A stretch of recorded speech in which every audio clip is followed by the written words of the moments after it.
पुत्र, हमारे शरीर में 7 चक्र होते हैं।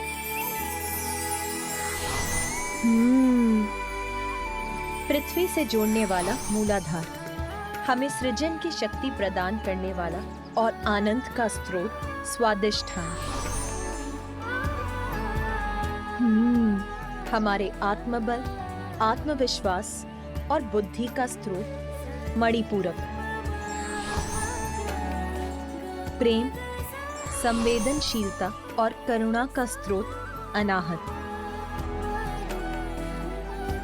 हमारे जीवन में सत्य के स्वर को प्रबल बनाने वाला विशुद्धि, सहज ज्ञान, अंतर्दृष्टि का केंद्र अजना और सहस्त्रार विशुद्ध पावन चेतना का स्रोत। कुंडलिनी वो शक्ति, वो ऊर्जा है जो हमारी रीढ़ के आधार स्थान पर स्थित रहती है। तप और ध्यान के प्रभाव से ये कुंडलिनी शक्ति जागृत होकर सभी चक्रों से होते हुए ऊपर की ओर बढ़ती है और जब वो हमारे शीश, हमारे मस्तक में प्रवेश करती है तो हमें परम ज्ञान की प्राप्ति होती है। अपनी इस शक्ति को जानने के लिए हमें इन सभी चक्रों को शुद्ध करने की आवश्यकता है। पंचाग्नि तप से जागृत अग्नि तुम्हारा शुद्धिकरण करेगी पुत्र। इस दीपक की लौ पर अपना ध्यान केंद्रित कर तुम अपना तप आरंभ करोगे पुत्र। तुम्हारे ध्यान की गहराई में उतरते ही इस दीपक की अग्नि से तुम्हारे चारों ओर पंचाग्नि को प्रज्वलित करेगी और यही तुम्हारे समस्त चक्रों के शुद्धिकरण का संकेत होगा और फिर तुम्हें सर्वोच्च आत्मज्ञान की प्राप्ति होगी।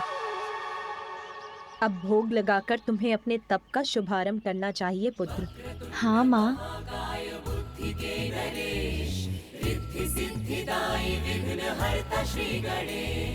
सुमुख नाम प्रथम पूज्य देव तुम विशेष, रिद्धि सिद्धिदायी विघ्न हरता श्री गणेश।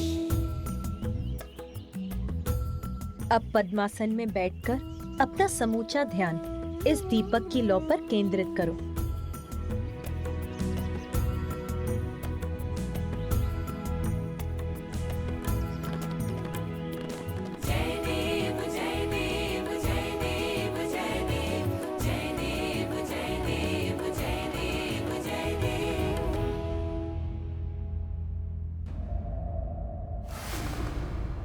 देवराज, आपको भी ज्ञात है कि अपने उत्तरदायित्वों से मुख मोड़ने का स्वभाव नहीं है मेरा, किंतु मेरा अनुज गजानन असुरक्षित है। उसे सुरक्षा प्रदान करने हेतु इस समय मेरा यहाँ कैलाश में उपस्थित रहना भी अत्यंत आवश्यक है।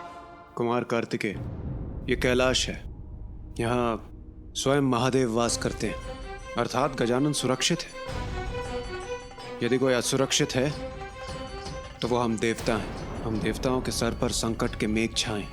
आज धर्म की ज्योति भी संकट में है और उसकी रक्षा करना आपका धर्म है। देवराज,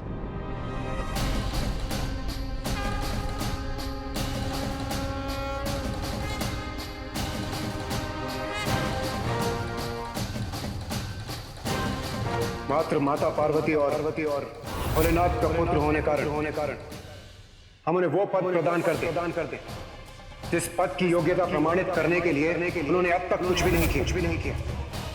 देवत्व प्राप्त करने का एकमात्र कारण योग्यता प्रमाणित करने वाला कर्म होना चाहिए, जन्म नहीं। प्रणाम माता।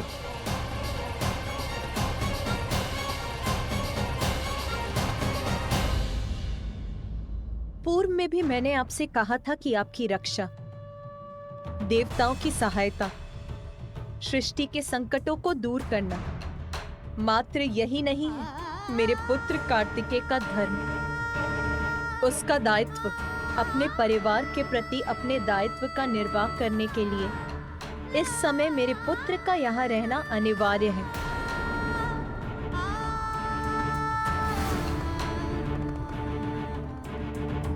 प्रभु, मैं तो केवल निवेदन ही कर सकता हूँ, निर्णय तो आप ही को लेना है। और मैं आपके परिवार में हस्तक्षेप करने की दृष्टता भी नहीं कर सकता।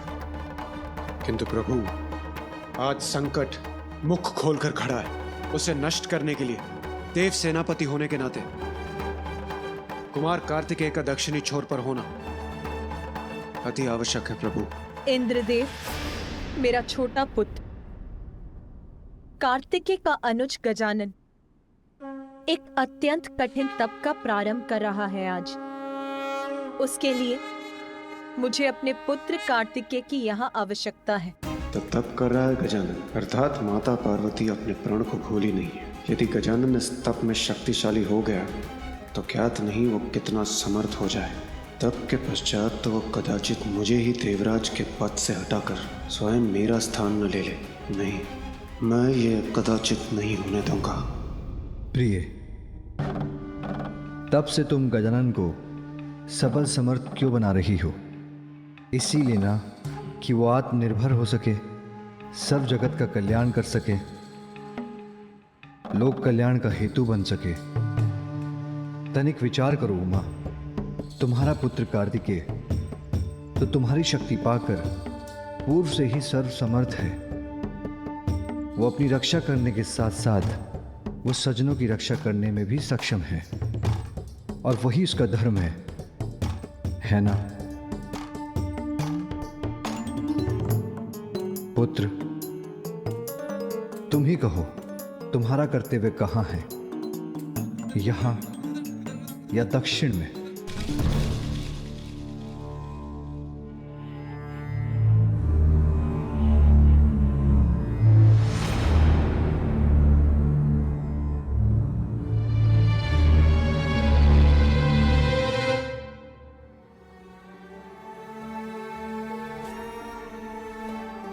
आप उदास मत होइए माता।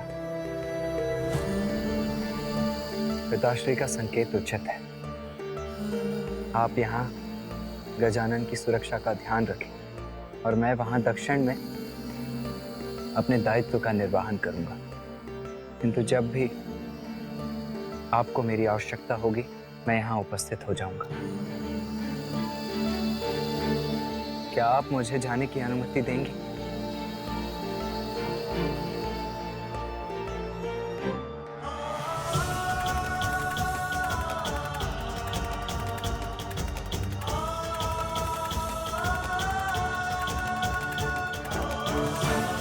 माता, क्या आप गजानन को मेरे प्रस्थान की सूचना दे देंगे? वहां जाकर उसके तप में कोई व्यवधान नहीं डालना चाहता।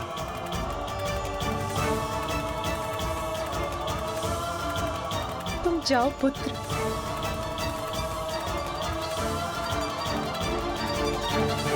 कर्तव्य के आगे अपने स्नेह का बलिदान देने का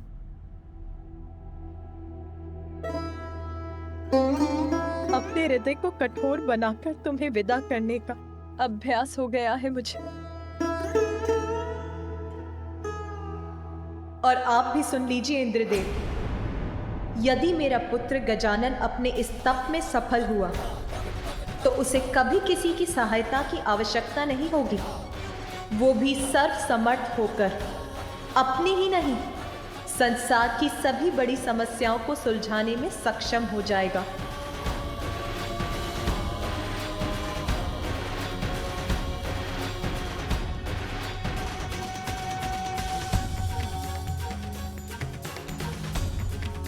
मंगलकर्ता स्वामी श्री मंगलमूर्ति, जन जन पूजे होती कामना पूर्ति। जय देव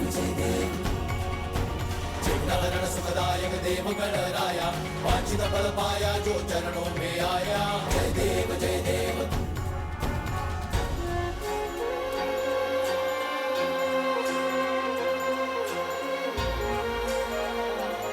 क्या हुआ जया? इतनी ऊंची स्वर में वार्तालाप करने की कोई आवश्यकता नहीं है जया। मैं अभी कैलाश में थी तो सुना कि कुमार कार्तिकेय दक्षिण की ओर जा रहे हैं। भैया जा रहे हैं मौसी, किंतु क्यों? अभी तो मैंने उनके साथ क्रीड़ा का आनंद भी नहीं लिया। अरे तुम इतने दुखी मत हो पुत्र गजानन। देखो ना, कुमार कार्तिकेय यहाँ नहीं रहेंगे तो माता अपना संपूर्ण स्नेह तुम्ही पर तो निछावर करेंगी। फिर वो जितना भी स्वादिष्ट भोजन पकाएंगी वो सभी अकेले तुम्ही को तो प्राप्त होगा।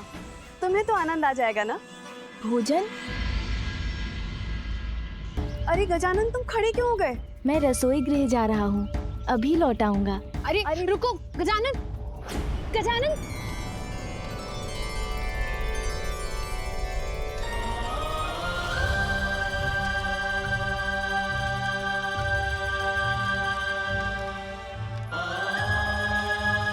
क्या चाहिए तुम्हें?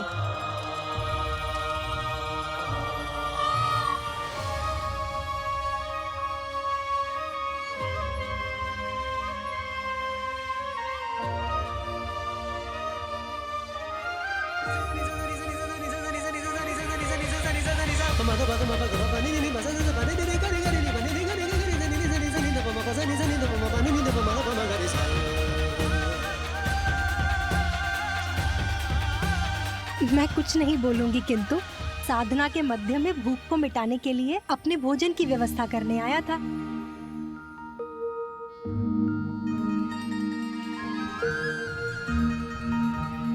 भैया, मैं आपके वाहन से भेंट कर सकता हूँ?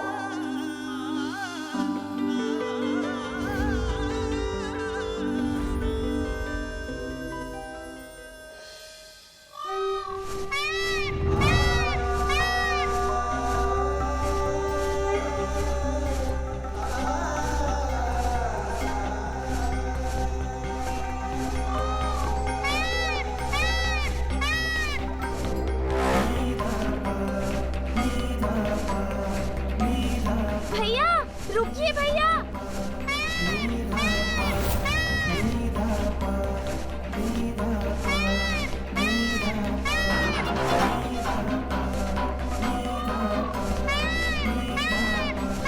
भैया रुकिए, भैया रुकिए, भैया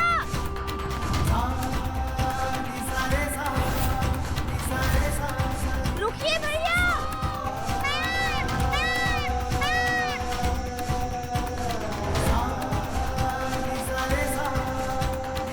रुकिए, भैया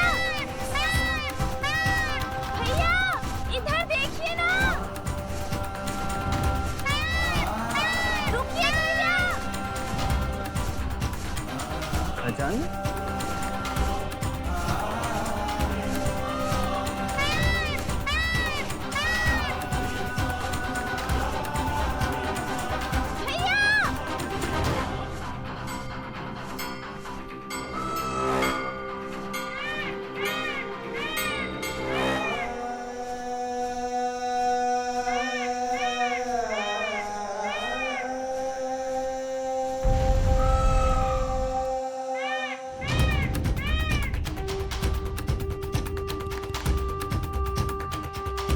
क्या हुआ गजानन?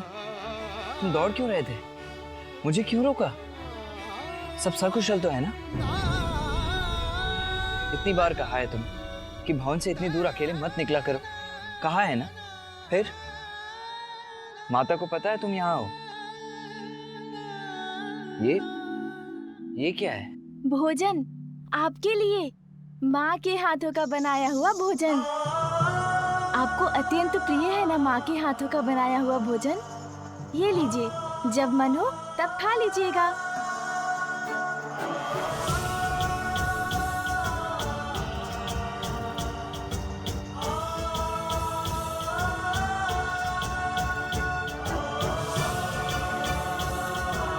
अपना ध्यान रखना गजानन, और माता का भी ध्यान रखना। अपने तप पर ध्यान देना, और हाँ, गणों को तनिक भी कष्ट मत देना। जी भैया। और माँ को बताए बिना भवन से इतनी दूर कभी मत आना। जी भैया। अब मुझे जाना होगा गजानन, और विलंब उचित नहीं है। लाओ ये भोजन दे दो मुझे। दो। अपना ध्यान रखना अनुज। जी भैया।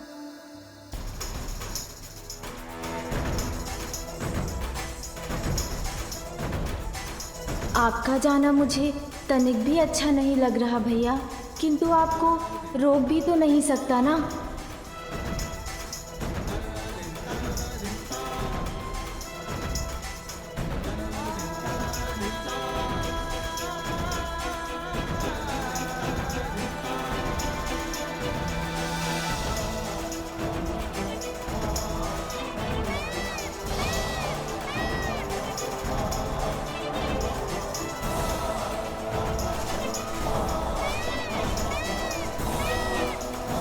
मुझसे तो भैया का जाना अभी से नहीं सहा जा रहा है। पता नहीं अब उनसे कब भेंट होगी। किंतु अब मुझे लौट जाना चाहिए। माँ ने कहा था भोग की थाल लगाकर पूजा प्रारंभ करनी है।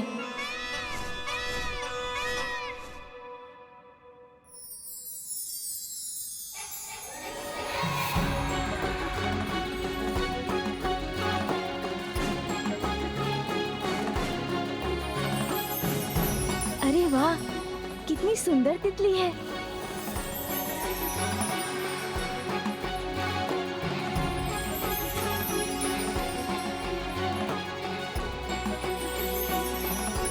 अरे अरे रुको तितली।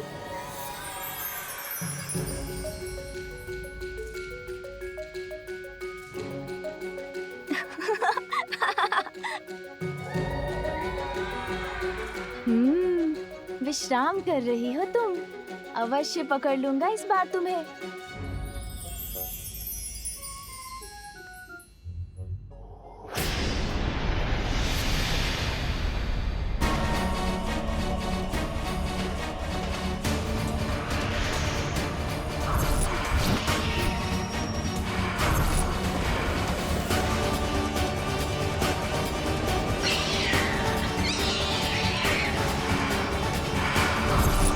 अरे ये तितली नहीं, कोई असुर है।